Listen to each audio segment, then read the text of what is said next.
Rasul sallallahu alaihi wa ala alihi wasallam. Kenapa tahun ini disebut tahun kesedihan Rasul? Karena di tahun ini dua manusia yang selama ini menolong Nabi sallallahu alaihi wasallam dalam dakwah, mulai dari diangkatnya beliau menjadi Rasul dengan berbagai macam ujian dan cobaan. Dua orang yang diharapkan Nabi sallallahu alaihi wasallam senantiasa menolong beliau wafat. Maka dengan wafatnya dua orang ini, maka tahun wafatnya disebut Amul Hazni, tahun kesedihan. Siapa orang ini? Kedua orang ini, yang pertama Abu Talib, paman Rasul, dan yang kedua Khadijah bintu Khuwailid, istri Rasul sallallahu alaihi wasallam. Bagaimana kisah kematiannya Abu Talib dan bagaimana kisah wafatnya Khadijah bintu Khuwailid, inilah yang kita akan bahas di malam hari ini. Ma'asyiral muslimin yang dimuliakan Allah Subhanahu wa taala, 3 tahun sebelum tragedi kematian Abu Talib dan Khadijah di tahun yang sama, kita tahu bahwa Bani Hashim dan juga Bani Muttalib itu diboikot oleh seluruh kabilah-kabilah musyrik Arab. Dan 3 tahun pemboikotan itu terasa berat bagi kaum muslimin dan para sahabatnya. Sampai-sampai di antara mereka dilarang untuk bicara, dilarang untuk duduk bersama mereka, dilarang untuk jual beli. Kalaupun seandainya terjadi jual beli, maka harganya dimahalkan, sehingga banyak di antara kaum muslimin yang tidak tahan kelaparan, bahkan ada yang sampai merenggut nyawa. Sampai-sampai 1 butir kurma hanya dimakan untuk mengganjal perut 1 hari 1 malam, terkadang lebih. Di antara mereka ada yang memakan dedaunan dan kulit-kulit yang dibakar dan direbus. Itulah penderitaan Rasul dan para sahabatnya saat terjadi pemboikotan orang-orang musyrik Arab terhadap Bani Hashim. Karena 3 tahun pemboikotan ini cukup lama dan melelahkan, sehingga Abu Talib mengalami sakit yang parah. Maka setelah pemboikotan 3 tahun berturut-turut itulah, maka Abu Talib pun kemudian tepat di bulan Rajab, ada yang mengatakan di bulan Ramadan, tahun ke-10 setelah kenabian, dia pun meninggal dunia. Bagaimana kisahnya? Ma'asyiral muslimin yang dimuliakan Allah Subhanahu wa taala, Abu Talib ini satu di antara 4 paman Rasul yang masih hidup sampai diangkatnya beliau menjadi Nabi dan Rasul. Paman Rasul itu banyak, tetapi yang hidup sampai diutusnya Rasul itu cuma 4 saja. 2 mukmin dan 2 kafir. Adapun yang mukmin Abbas dan Hamzah. Dan Hamzah ini walaupun paman Rasul tetapi menjadi saudara sepersusuan Rasul karena disusui oleh wanita yang sama, Thuwaibah.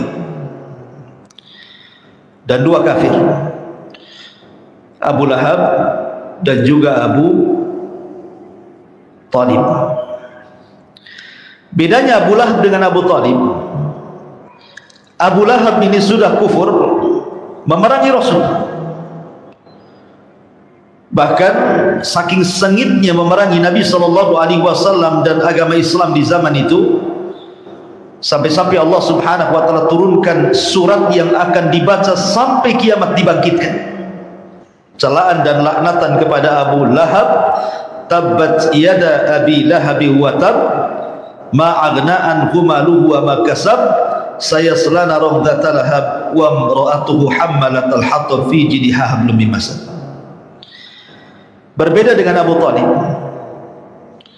Abu Talib ini memang tidak memeluk Islam, walaupun dalam hatinya sebenarnya Abu Talib ini yakin dengan Islam. Makanya Abu Talib ini pernah mengatakan di hadapan Nabi SAW, dia mengatakan, "Kalaulah bukan karena celaan kaumku kepadaku, kalau bukan karena celaan kaumku kepadaku, tentu aku akan memeluk agamamu." Jadi Abu Talib ini takut celaan manusia sehingga terhalang hidayah. Padahal Abu Talib ini orang yang paling mencintai Rasul dan paling dicintai Rasul. Terbukti saat pemboikotan 3 tahun lamanya itu, terkadang Abu Talib itu di malam hari mengetuk rumah Rasul,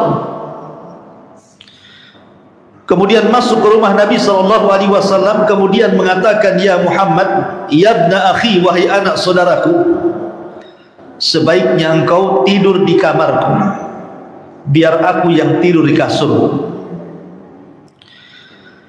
Kenapa Abu Talib mengatakan seperti itu kepada Nabi SAW, meminta agar tukar-tukaran tempat tidur?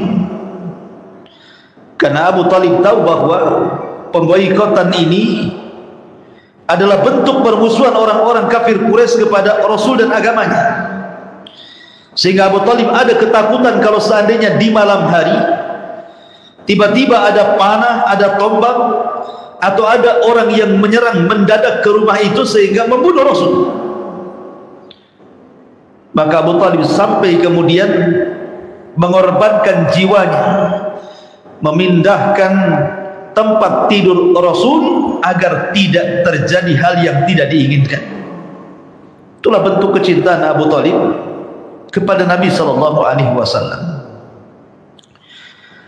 Makanya wajar kalau seandainya Nabi SAW itu sangat cinta dengan Abu Talib. Ketika Abu Bakar Siddiq radhiyallahu an di momen kebahagiaan, karena ayahandanya Abu Quhafah hendak masuk Islam, dan Abu Bakar itu seluruh keluarganya masuk Islam. Tidak ada satupun keluarga dari seluruh sahabat Rasul yang semuanya masuk Islam kecuali keluarga Abu Bakar. Ada yang duluan masuk Islam, ada yang belakangan. Lah yang belakangan masuk Islam di keluarga Abu Bakar lah ayahnya sendiri, Abu Quhafah. Masuk Islam saat terjadi Fathu Mekah. Ketika Fathu Mekah, pembebasan kota Mekah, hidayah masuk ke lubuk hati Abu Quhafah, ayahanda Abu Bakar Siddiq radhiyallahu anhu. Maka Abu Quhafah pun meminta kepada Abu Bakar putranya untuk memapah beliau berjumpa dengan Rasul. Kata Nabi SAW ketika melihat Abu Quhafah yang dipapah oleh Abu Bakar, kata Rasul, "Ya Abu Bakar, kenapa engkau tidak memanggil diriku supaya aku yang datang ke rumahmu? Kasihan orang tua renta ini." Tapi Abu Bakar Siddiq radhiyallahu anhu mengatakan, "Tidak, kami yang harus datang kepadamu wahai Rasul. Bapakku Abu Quhafah, dia hendak masuk Islam dan berbaiat kepada agama." Maka Nabi SAW kemudian duduk di hadapan Abu Quhafah. Kemudian tangan Abu Quhafah memegang tangan Rasul, bersalam. Tiba-tiba ketika Abu Quhafah hendak mengucapkan dua kalimat syahadat, asyhadu an la ilaha illallah wa asyhadu annaka Rasulullah, fabaka Abu Bakar. Abu Bakar tiba-tiba menangis. Sehingga Nabi SAW heran. Di momen kebahagiaan orang tuanya masuk Islam, bagaimana pula kemudian dicampur dengan haru tangis Abu Bakar Siddiq radhiyallahu anhu. Kata Nabi SAW, "Wa ma yubkika ya Abu Bakr?" Apa yang membuat anda menangis wahai Abu Bakar? Lihat jawaban Abu Bakar Siddiq radhiyallahu anhu. Dia mengatakan, "Ya Rasulullah, seandainya tangan yang menjulurkan pada hari ini, yang hendak berbaiat kepadamu dan masuk Islam kepada agamamu, itu bukan tangan ayahku, tapi tangan pamanmu Abu Talib yang sudah meninggal itu. La an yakuna yaduhu maqama yadihi, kalau seandainya yang menjulurkan tangan ini bukan tangan ayahku tapi tangan pamanmu Abu Talib, khairun alayya min an akun, khairun alayya min an yakun, tentu itu lebih baik lagi dan lebih aku sukai dibandingkan keislaman ayahku dibandingkan pamanmu. Seandainya masuk Islam pamanmu, aku lebih bahagia. Kenapa Abu Bakar Siddiq mengatakan seperti itu? Karena Abu Bakar tahu posisi Rasul dengan Abu Talib, sangat cinta dengan Abu Talib itu. Makanya kemudian Abu Bakar sedih dan ingin membahagiakan Rasul sallallahu alaihi wa ala alihi wasallam. Ma'asyiral muslimin yang dimuliakan Allah azza wa jalla, ketika Allah subhanahu wa ta'ala berfirman dalam surah Ad-Duha, wa wajadaka yatiman fa'awa, dan kami dapati engkau Muhammad dalam kondisi yatim, fa'awa, maka Allah yang melindungi dirimu. Umumnya anak yatim, ikhwan, biasanya ditelantarkan. Itulah anak yatim. Kebanyakan anak yatim itu tidak terawat. Ayahnya meninggal, terkadang dibiarkan keluarganya terlantar, sehingga menjadi anak yang durhaka. Tapi Nabi SAW tidak ditelantarkan Allah. Ketika ibundanya Aminah meninggal dunia, kemudian Nabi SAW dirawat oleh, sebelumnya ketika Nabi SAW kecil dirawat oleh Thuwaibah, kemudian beralih kepada Halimah Sa'diyah, kemudian beralih kepada Abdul Muttalib kakeknya, kemudian beralih kepada Abu Talib. Dan Nabi SAW lebih banyak tinggal di rumah pamannya Abu Talib. Baru setelah menikah dengan Khadijah beralih kepada Khadijah. Baru setelah kemudian pamannya meninggal, Khadijah meninggal, maka Rasul pun kemudian beralih, dilindungi oleh Allah dengan orang ahli, dilindungi oleh Allah dengan orang-orang Ansar, berpindah satu tempat ke tempat berikutnya, fa'awa. Tapi dari seluruh keluarga yang mengkafil Rasul, melawat Rasul, yang paling lama adalah di rumah siapa? Pamannya. Tarbiyah Abu Talib kepada Nabi SAW cukup lama, dari usia 8 tahun sampai menikah dengan Khadijah, sampai diangkatnya menjadi Nabi dan Rasul. Abu Talib senantiasa menyayangi Nabi SAW. Makanya wajar Rasul tidak bisa melupakan kebaikan Abu Talib. Ma'asyiral muslimin yang dimuliakan Allah Subhanahu wa taala, disebutkan dalam kitab ini, ketika Abu Talib sakit parah setelah adanya pemboikotan itu, disebutkan falam yazal yashtad bihi hatta hadaratul wafat, sehingga sakitnya semakin memarah, akhirnya Abu Talib pun mendekati wafatnya. Ketika Abu Talib mendekati wafatnya, di samping Abu Talib itu ada 3 tokoh Quraisy. Pertama Abu Jahal, yang kedua Abdullah ibn Abi Umayyah, dan yang ketiga Al-Musayyib. Lah ketika Nabi SAW tahu Abu Talib ini sedang sakaratul maut, jazaul ihsan ilal ihsan, ikhwan, balasan kebaikan itu dengan kebaikan. Rasul takut kalau seandainya kebaikan Abu Talib yang selama ini menolong dirinya, merawat dirinya sedari kecil sampai diangkatnya menjadi Nabi dan Rasul, mati sia-sia. Dia ingin Abu Talib mati dalam posisi dia memeluk Islam, supaya kebaikan tidak hilang maksudnya. Dan sebagai timbal balik, karena Abu Talib sudah merawatnya, maka Nabi SAW ingin memberikan atau menyampaikan hidayah Allah kepada Abu Talib saat detik-detik wafatnya. Itu akhir daripada detik wafatnya Abu Talib. Nabi SAW berusaha untuk membisiki di telinga Abu Talib, ya ammi, qul la ilaha illallah kalimatan uhaju bika indallah. Wahai pamanku Abu Talib, ucapkanlah la ilaha illallah. Kalau engkau mengucapkan kalimat ini, aku akan berhujjah di hadapan Allah, engkau akan diselamatkan. Tetapi masalahnya, di samping Abu Talib ini ada kawan-kawan seperjuangan jahiliyah. Ada Abu Jahal, ada Abdullah ibn Abi Umayyah, ada Musayyib. Sehingga terkadang Abu Talib melirik wajah Rasul, sekali-kali terkadang melirik wajah 3 tokoh Quraisy.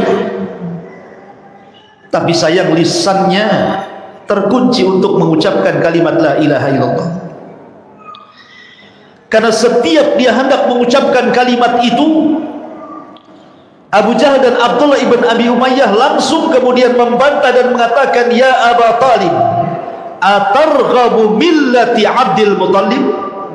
Wahai Abu Talib, bencikah engkau dengan agama nenek moyangmu Abdul Muttalib, sehingga engkau harus menuruti apa kata Muhammad? Sehingga tidak jadi dia mengucapkan kalimat itu dan mendengarkan kawan-kawannya. Lihat bahayanya kawan-kawan yang jahat ini, bahayanya kawan-kawan yang su'ul akhlak, akhlaknya buruk, mempengaruhi Abu Talib sehingga tidak mengucapkan kalimat la ilaha illallah. Maka Nabi SAW terus mentalkin la ilaha illallah, sementara Abu Jahal dan Abdullah ibn Abi Umayyah terus mentalkinkan kalimat yang lain, atarghabu an millati Abdul Muttalib, bencikah engkau dengan agama moyangmu Abdul Muttalib wahai Abu Talib? Sampai hembusan nafas terakhir Abu Talib tidak mengucapkan kalimat la ilaha illallah, mati kafir. Anehnya Abdullah ibn Abi Umayyah yang mengatakan kepada Abu Talib, jangan kau ucapkan kalimat itu, maksudnya la ilaha illallah. Apakah engkau benci dengan agama moyangmu Abdul Muttalib? Belakangan dia masuk Islam. Abdullah ibn Abi Umayyah yang mentalkin Abu Talib kepada kekufuran, belakangan dia masuk Islam dan mati di perang Mu'tah. Hidayah ikhwan, dia yang menghalang-halangi hidayah, dia pula yang dapat hidayah.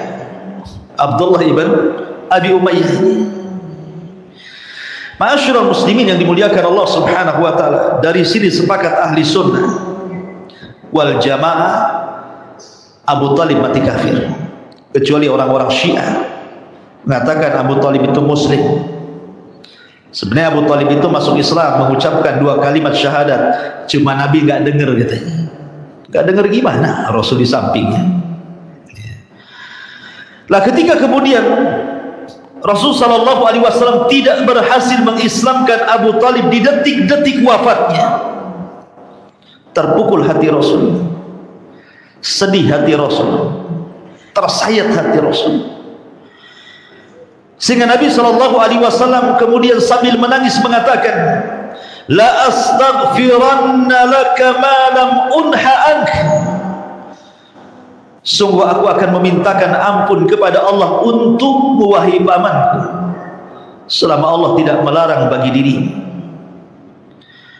Tetapi kemudian ketika Rasul SAW mengangkat kedua tangannya hendak memintakan ampun akan dosa-dosa Abu Talib, turun ayat, maka lin nabi walladzina amanu an yastaghfiru lil musyrikin walau kanu ulil qurba min ba'di ma tabayyana lahum annahum ashabul jahim. Tidak layak bagi seorang nabi, tidak layak bagi orang-orang yang beriman memintakan ampun kepada orang-orang musyrik walaupun mereka keluarga paling dekat dengan dia, setelah jelas bahwa mereka akan masuk ke neraka Jahannam. Maka Allah Subhanahu wa taala turunkan ayat yang lain dan mengatakan, innaka la tahdi man ahbabta walakinallaha yahdi man yasha. Wahai Muhammad, engkau tidak bisa memberikan hidayah kepada orang yang kau cintai, karena hidayah itu Allah berikan kepada siapa yang dikehendaki. Hidayah itu milik Allah. Nabi SAW tidak bisa menghantarkan hidayah kepada Abu Talib, dan itu ujian Rasul SAW dan pelajaran bagi kita. Kalau para nabi saja tidak memegang hidayah di tangannya, Nabi Allah Ibrahim yang merupakan Abul Anbiya tidak bisa memberikan hidayah kepada ayahnya Azar. Nabi Nuh alaihi salatu wassalam, awalul rusul, rasul pertama di alam semesta yang merupakan Abul Bashari Tsani, bapak manusia kedua, tidak sanggup memberikan hidayah kepada putranya Kan'an. Termasuk Nabi SAW tidak bisa menghantarkan hidayah kepada Abu Talib, paman yang dicintainya dan mencintainya. Apatah lagi kita.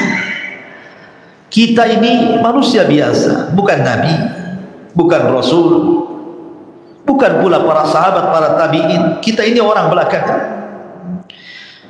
Maka hidayah itu milik Allah. Oleh karena itulah maka pertahankan hidayah itu dan tularkan hidayah itu kepada orang lain.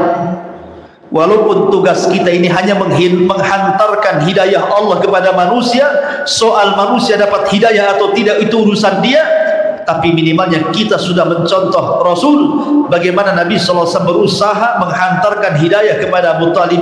Akan tetapi sekali lagi hidayah itu milik Allah Subhanahu wa ta'ala. Wa ma'alaika illal balagh. Tugas kamu wahai Muhammad cukup menyampaikan.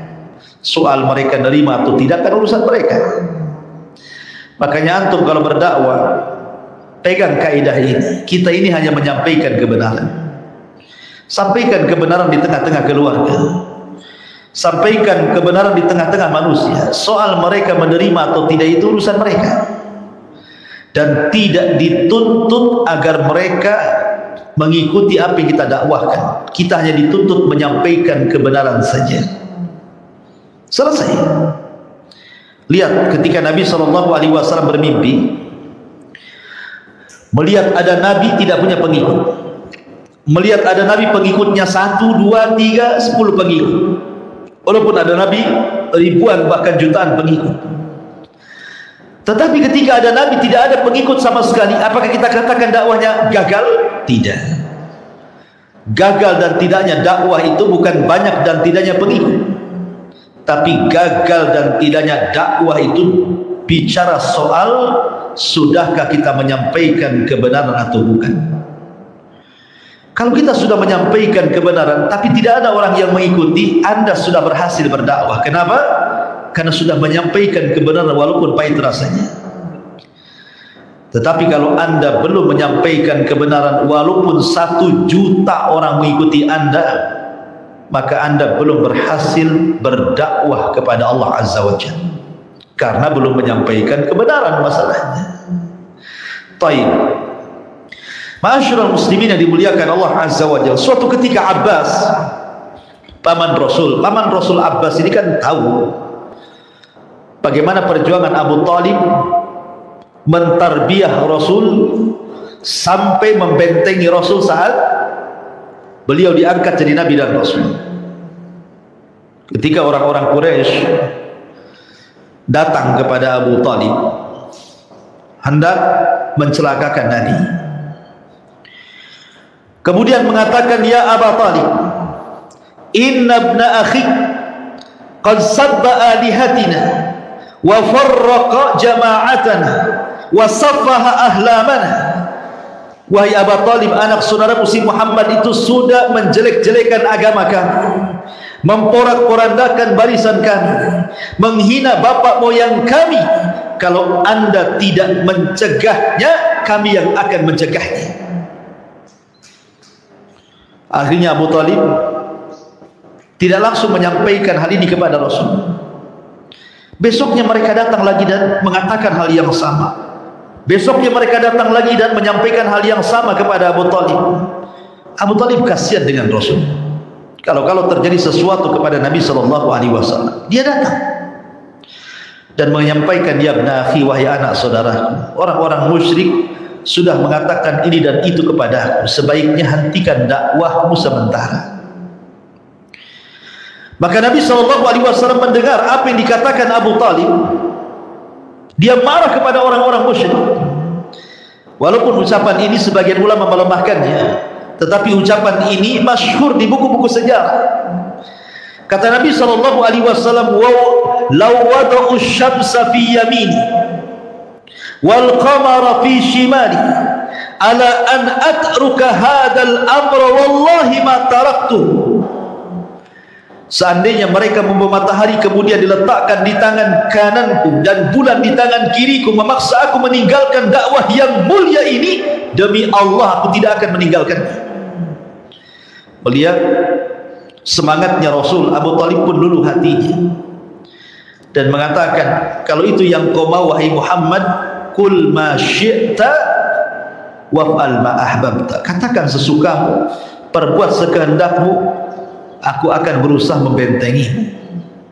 Lah Abbas ini tahu bagaimana perjuangan Abu Talib dalam membentengi Nabi SAW dari musuh-musuhnya. Tiba-tiba Abu Talib mati tidak mengucapkan kalimat la ilaha illallah. Maka Abbas datang menemui Nabi SAW dan mengatakan, wahai Rasul, pamanmu Abu Talib ma'ruf sudah membantu dan menolong dakwah. Apakah pertolongan yang selama ini dia sumbangkan kepadamu bermanfaat bagi dia pada hari kiamat? Apakah pertolongan Abu Talib selama dia masih hidup kepadamu wahai Muhammad, wahai Rasul, wahai Nabi Allah, bermanfaat untuk dia pada hari kiamat? Lihat jawaban Nabi SAW kepada Abbas ibn Abdul Muttalib. Dia mengatakan, huwa fi dhahdhahi min nari walaula ana lakana fi darkil asfali minan nar. Kata Nabi SAW, sungguh sebenarnya Abu Talib itu harusnya berada di gelombang api neraka. Kalau bukan karena diriku, kata Rasul, tentu dia akan diletakkan di neraka yang paling dasar. Harusnya Abu Talib itu berada di gelombang api neraka, dan harusnya dia berada di neraka yang paling dasar. Tapi kalau bukan karena diriku meminta syafaat khusus kepada Allah, tentu Abu Talib tidak akan diringankan azabnya. Tapi karena ada syafaatul khusus dari Nabi SAW, maka Abu Talib diletakkan di neraka yang nerakanya sampai tumitnya saja. Jadi dangkalnya neraka itu sampai tumitnya Abu Talib, tidak sampai menenggelamkan dirinya. Tapi kata Rasul, walaupun nerakanya Abu Talib sampai kepada tumitnya, cukup mendidihkan kepalanya. Dan itu seringan-ringannya adab orang kafir. Abu Talib karena syafaat khusus yang diberikan oleh Allah kepada beliau atas syafaat Nabi SAW. Inilah kisah yang pertama, wafatnya Abu Talib, dan Rasul terpukul dengan wafatnya beliau. Ma'asyiral muslimin yang dimuliakan Allah Subhanahu wa taala, maka selang beberapa waktu di tahun yang sama, tahun ke-10, rupanya kesedihan Nabi SAW tidak berhenti sampai di situ. Nabi SAW lebih terpukul lagi saat kematian Khadijah, istri tercintanya. Kematian Abu Talib sudah memukul hatinya. Rupanya kematian Khadijah jauh lebih memukul jiwanya. Bagaimana kisah wafatnya Khadijah? Ma'asyiral muslimin yang dimuliakan Allah Subhanahu wa taala, Khadijah Ummul Mukminin wafat, ada yang mengatakan di bulan Ramadan, di waktu yang sama atau di tahun yang sama wafatnya paman Nabi SAW, Abu Talib. Sedikit ingin saya jelaskan tentang biografi singkat saja Khadijah bintu Khuwailid. Saya sebutkan poin-poinnya saja. Khadijah ini memiliki tempat khusus di hati Nabi SAW. Ketika Nabi SAW di awal turunnya wahyu, dan itu pertama kali Rasul datangi malaikat Jibril, Rasul tidak tahu apakah yang datang itu malaikat ataukah syaitan. Tapi Rasul merasa nyaman. Di satu sisi dia ketakutan, apalagi setelah dia melihat bentuk asli Jibril alaihi salam dengan sayap yang sangat besar, 600 sayap dengan satu sayap terbentang ufuk. Dia datang kepada Khadijah dan mengatakan, zammiluni, zammiluni, selimuti aku, selimuti aku. Khadijah ini wanita berakal. Ketika Nabi SAW merasa was-was, siapa sebenarnya yang ditemuinya? Apakah dia malaikat? Apakah dia jin? Apakah dia syaitan? Rasul tidak tahu. Sehingga Rasul merasa ketakutan, sehingga demam dan panas tinggi. Tapi Khadijah ini wanita yang berakal, ikhwan. Sehingga Khadijah kemudian menghibur Nabi SAW. Siapapun yang menjumpai dirimu wahai Rasul, apakah itu malaikat, apakah itu jin, apakah itu syaitan, wallah, demi Allah, wallah la yuhzikallahu abada, demi Allah, semuanya tidak mungkin menghinakan dirimu, merendahkan dirimu. Tidak, orang sepertimu tidak akan rendah. Itu wanita berakal, ya. Dia tidak membahas Rasul bertemu dengan siapa dan apa yang diterimanya. Tapi saat ketakutan, Khadijah berusaha untuk menenangkan Nabi SAW. Orang sepertimu, orang baik sepertimu, hai suamiku, tidak mungkin dihinakan gara-gara peristiwa itu. Kemudian Khadijah mengatakan, fa wallah la yuhzikallahu abada, innaka latasilur rahim wa tasduqul hadith wa tahmilul kallah wa tuqsibul ma'dum wa taqrid dhaifa wa tu'inu ala nawaibil haqq. Kata Khadijah, bagaimana orang sepertimu akan dihinakan sementara engkau itu orang yang suka menyambung silaturahim. Ucapannya jujur, membantu orang susah, membela orang yang kesusahan, dan begitu seterusnya. Orang sepertimu loh, tidak mungkin susah, tidak mungkin dihinakan Allah. Artinya Khadijah itu memang luar biasa gitu, menghibur Nabi SAW di saat Rasul sedang kesedihan. Subhanallah. Yang mengherankan saat wafatnya Khadijah, setelah tahun pengepungan itu, Hisar, Khadijah ini kan sudah tua, menikah dengan Nabi SAW di usia 40 tahun, dan Khadijah hidup bersama Nabi SAW itu 25 tahun setelah diangkatnya menjadi Nabi dan Rasul. Artinya Khadijah di saat itu berusia 65 tahun, kan sudah tua 65 tahun itu. Tapi Nabi SAW tidak pernah berpoligami, mencukupkan Khadijah karena mewakili seluruh wanita. Semua wanita ada pada Khadijah sehingga Rasul tidak berpoligami. Lah ketika dalam pengepungan 3 tahun pemboikotan kepada Bani Hashim dan Bani Muttalib itu, apa yang terjadi kepada pamannya Abu Talib juga terjadi kepada Khadijah. Khadijah ini banyak mengorbankan hartanya sampai ludes habis untuk menolong dakwah Rasul dalam pengepungan dan juga pemboikotan itu, memberi makan fuqara wal masakin supaya jangan ada yang kelaparan. Walaupun tetap saja banyak orang yang kelaparan karena hartanya habis untuk itu. Jadi Khadijah sakit, dan sakitnya memarah. Ma'asyiral muslimin yang dimuliakan Allah Subhanahu wa taala, sehingga suatu hari Khadijah ini mencari Nabi sallallahu alaihi wasallam di tahun ke-10 setelah kenabian ini, setelah 3 tahun pengepungan. Dicari ke sini tidak ketemu, dicari ke situ tidak juga ketemu. Maksud Khadijah adalah hendak menghantarkan makan dan minuman untuk suaminya. Rupanya Nabi SAW dihabarkan berada di Bukit Safa, sedang duduk di sana termenung. Maka dengan lunglainya wanita tua ini, Khadijah bintu Khuwailid, yang usianya sudah 65 tahun,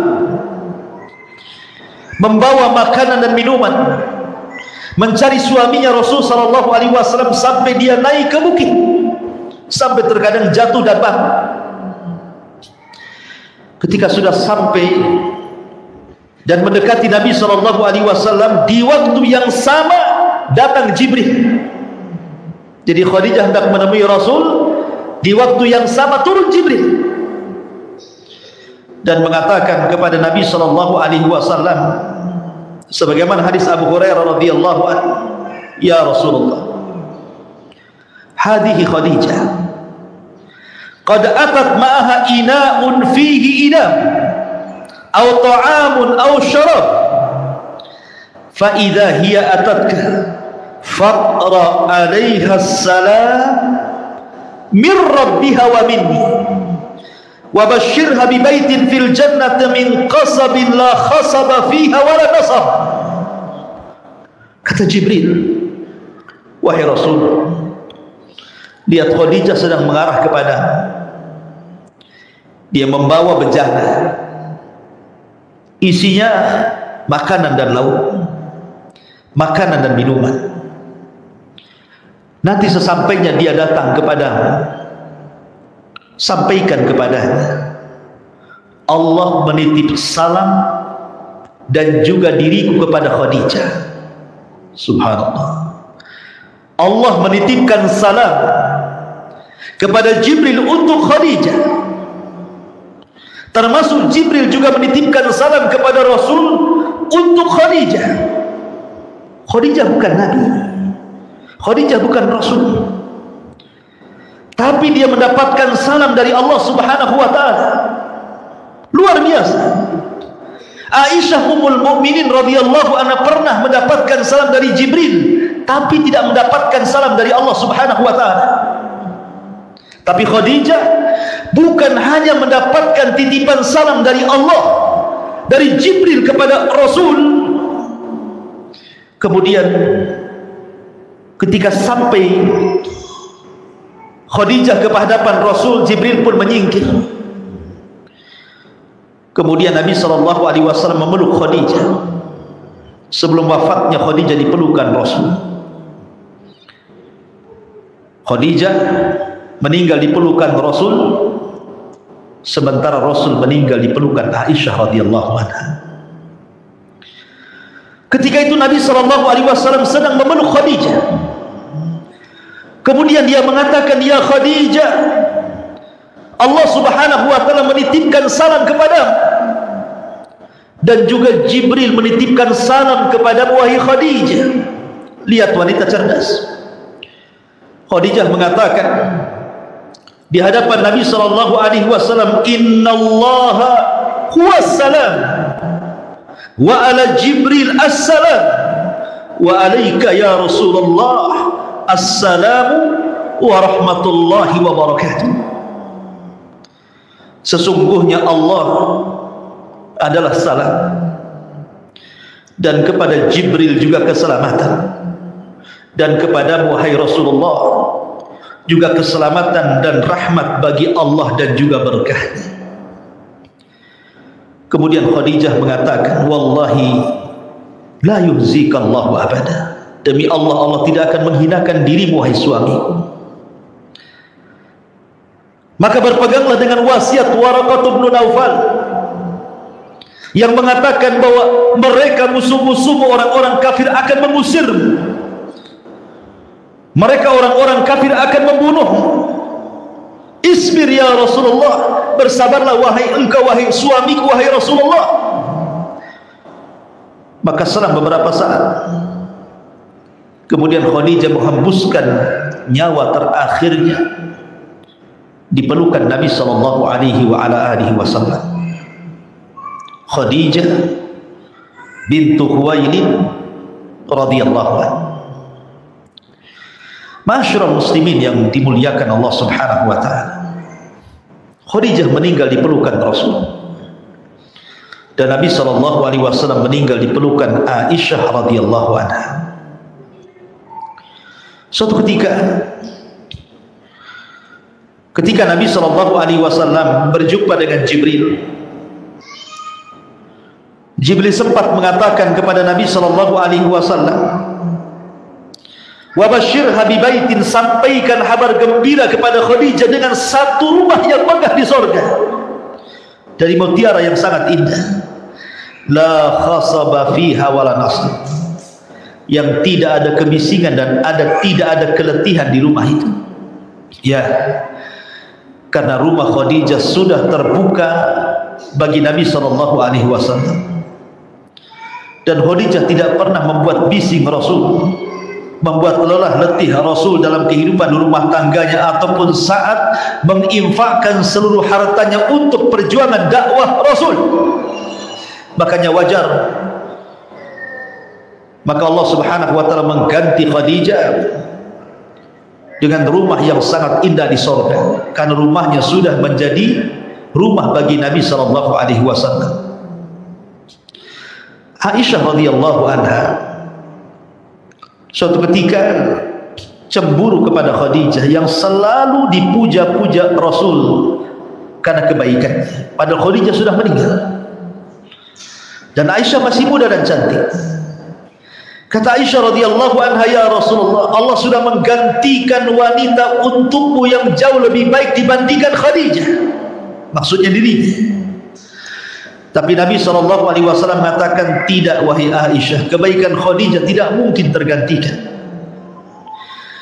Bagaimana bisa tergantikan? Dia adalah ummu iyal, dia adalah ibu bagi anak-anakku, dia orang yang pertama beriman saat manusia kufur, dia orang yang pertama membenarkan saat manusia mendustakan, dia orang yang pertama kali menginfakkan seluruh hartanya di saat manusia bakhil. Dan seluruh keturunanku lahir dari sulbi Khadijah bintu Khuwailid radhiyallahu anha.